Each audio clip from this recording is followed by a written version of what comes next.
return to work is really, really important for the citizens of Albuquerque and for the Albuquerque Police Department, but it's also really important for communities all over New Mexico, large and small, because it will allow police officers who have a wonderful retirement program to come back to work in Albuquerque, more towards the front line of taking calls for service and normal police work, but in smaller communities to come back as deputy chiefs and chiefs of police so that they can really build their ranks as well. So it's a really great issue, something that needs to happen in cities of all sizes across the state. What has happened so far in this legislative session? A couple of bills have been dropped. Senator Munoz had a bill that dropped, and Senator Engel had a bill that dropped. Now, Senator Engel's bill is Senate Bill 466. It will be heard this afternoon in Senate Judiciary.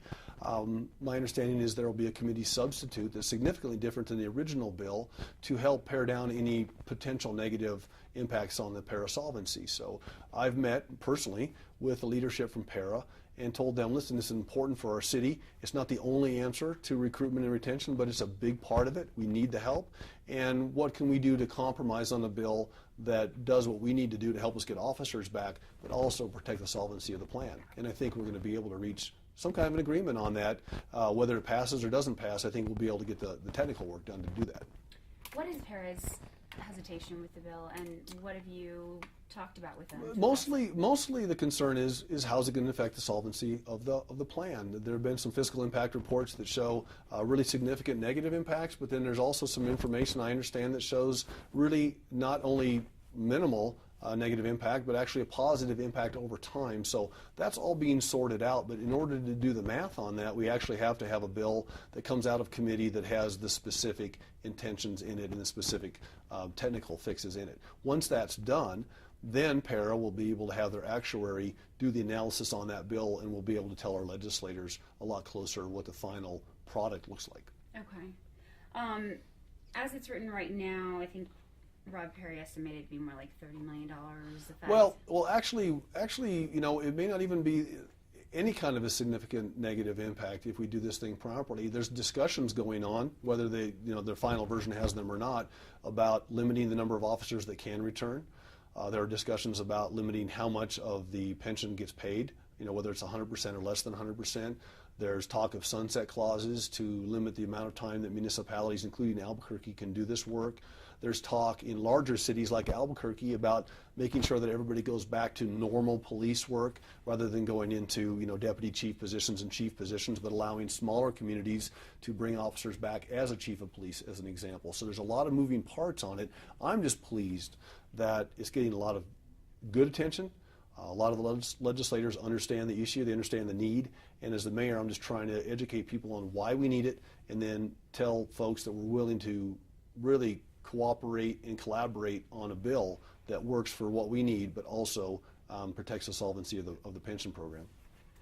When this was allowed, I think there was a clause originally, like several years ago, that police officers would have to be gone for 90 days. Sure. And then they come back, and I think the intention behind that was to prevent brass from, retiring for 60 days and coming back and keeping their six-figure salary and collecting a pension at the same time. Right. This one doesn't have that provision written in it. The substitute bill this afternoon, I believe, will have that in it. Okay. So, yeah, it's important for me as the mayor of Albuquerque. What I'm interested in is bringing back officers, whether they're in a black and white, doing traffic tickets, or whether they're a detective, let's say as an example, out there trying to solve a burglary. I want them doing what I would call frontline police work, calls for service, normalized police work.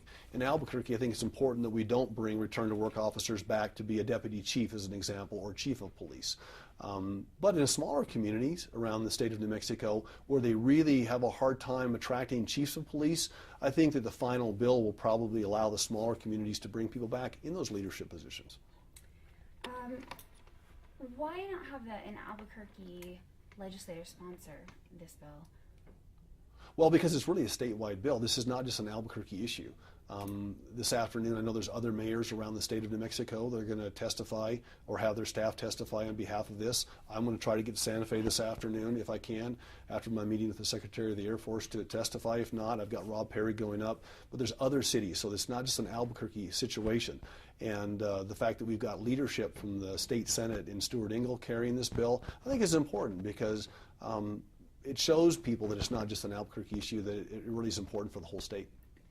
So far, the union hasn't publicly expressed support for this bill. Yeah. Why do you think that is? I don't know. It's a little, it's a little baffling to me. We hear the union talk a lot about a manpower shortage. They talk about it being a concern for themselves, their officers, and how the citizens should be concerned. But yet, here's a really viable fix on the table, and they're not supporting it in sometimes, and I'm not sure, you'd have to ask them where they exactly are on their support, or if they're fighting the bill.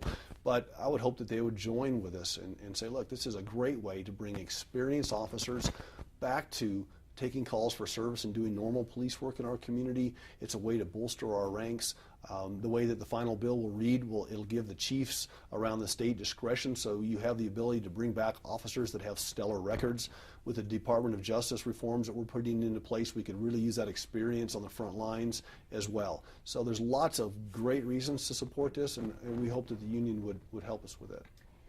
The union told the Journal that they think the focus should actually be on recruiting new guys versus bringing other guys back. What would you say? We don't disagree, but there's a multi-pronged solution here. Chief Eden has done a lot more aggressive work on recruiting larger cadet classes. He's working hard on that, and he has some new procedures in place to help with that, but we can't get there just with that. Just like return to work for police officers, it's not the only answer, but it certainly is a big part of the equation, and that's what we're telling our legislators. We really need your help here. Albuquerque needs your help. Other communities around the state need your help. Let's figure out a way to do this where we can protect the solvency of the pension plan, but also protect Main Street and keep it safer. That's what we're trying to do. What would you say to I guess there's a concern brought up in the fiscal analysis that says that it could be problematic that this excludes other paragroups, even those facing similar challenges retaining employees. Do you think this could potentially set off problems with other paragroups that are having problems? My understanding is the finalized version of this bill will include other, state police. It will include sheriff's departments. It will include municipal police departments and others. So I think as the legislators put together a compromise package on this that will help us with what we need, they're also going to be working to help other groups and other paragroups at the same time. So maybe that's part of addressing that. What about, for instance, teachers? Well, once again, this is a situation where as the mayor, I don't run the school system. I run the police department, and we need some help with recruitment and retention and bringing experience back to the front lines. I don't know that anybody's run a similar bill like this for teachers in the state of New Mexico, so I really can't speak to that. Why do you think Albuquerque's having a hard time recruiting? It's not just Albuquerque, it's all over the country. We talk to folks all over that are having this. It's a difficult time to be a police officer. It always has been a difficult job.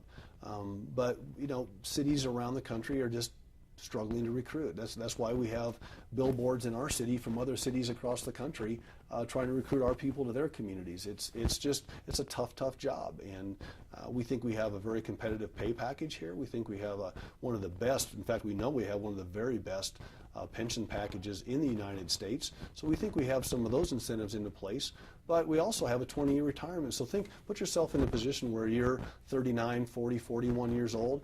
You've put 20 years into the police department. You can now retire with 80% of your salary, 70, 80, 90% in some cases of your salary for the rest of your life. There's a disincentive to stay. So what we're trying to do is come up with retention bonuses and return to work for police officers, so we can say, listen, you've got a lot of great years left to serve. Let's make sure that you don't have to make a fiscal sacrifice for yourself and your family in order to stay on the department. So there's a combination of things. Let me try to shorten that up for you a little bit.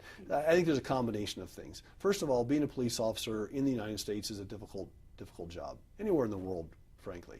Secondly, we have one of the richest pension programs in the United States. So there's actually a disincentive to stay on the force after 20 years. Those were decisions that were made by the legislature, and it's driving some of our younger officers to a logical decision, which is retire early and take your pension and go on to a second career. We simply want to give them options to stay on the department, keep that experience here on Main Street, help the younger officers and the newer officers adjust, and then help us implement these reforms that the DOJ has put into place with us. And of course, it's important to remember that in Albuquerque, at least, the chief's going to have discretion on who to bring back, so they can do a metric, and they can find out the officers that have stellar records, bring back these officers to the department. And if there's someone that doesn't have a stellar record, maybe they don't get, they don't have the opportunity to return. Do you think some of the problems with the Albuquerque Police Department that have been, shown throughout the past few years, in addition to the DOJ findings, have made it more difficult for the city to recruit officers? The problems I'm seeing in the difficulties and challenges with recruiting at the Albuquerque Police Department, I don't think are that unlike other cities around the country. There's a lot of discussion about it's difficult to recruit. So we've had some challenges. We've got the settlement agreement into place. I think we're on a good path forward with putting reforms in to help the officers and work better with the community. But I think everything just comes together. It's a difficult job with a 20-year retirement. Not everybody has a 20-year retirement around the country. A very rich pension program that incentivizes retiring young. All of those things I think are contributing factors, and so we're trying to combat that on all fronts, from recruiting to this return to work legislation to just making the Albuquerque Police Department an even better place to stay and build a career. So all of them go together, in my opinion. So if I'm hearing you correctly based on your answer, you don't think that the DOJ findings have impacted people's desire to apply with the Albuquerque Police Department? Well, I don't have any data that would point to that, but what we do have data is that people are retiring because they have the option to retire at 20 years. If we get some additional data that points to that, well, then we'll start addressing that on its own. But right now, what we're concentrating on is this fact that with a 20-year retirement, where you can make 70, 80, 90% of your salary for the rest of your life, coupled with the fact that police work is dangerous. I mean, we've seen that in the news a number of times over the last months. It's an incentive to leave rather than an incentive to stay, and we're trying to build some incentives to stay.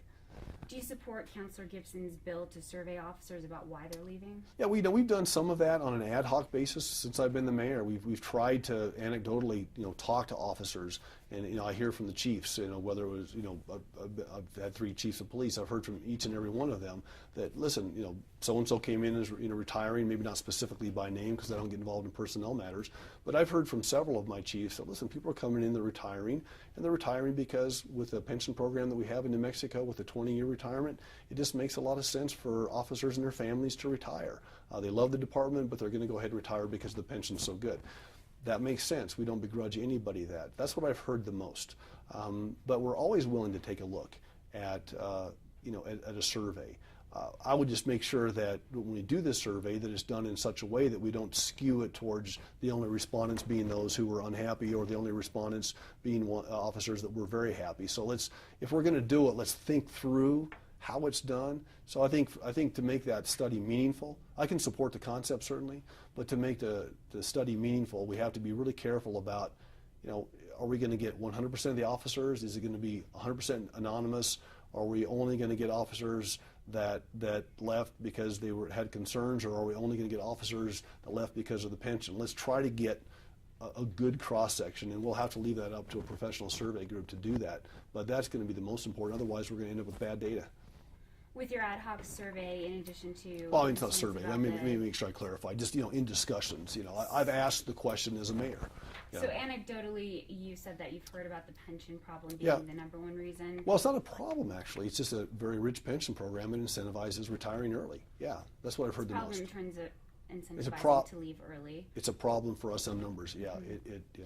What other anecdotal reasons have you heard? That's the primary one that I've heard from my chiefs, is that people will walk in the door and say, listen, I've been on the force for 20 years. I love the department.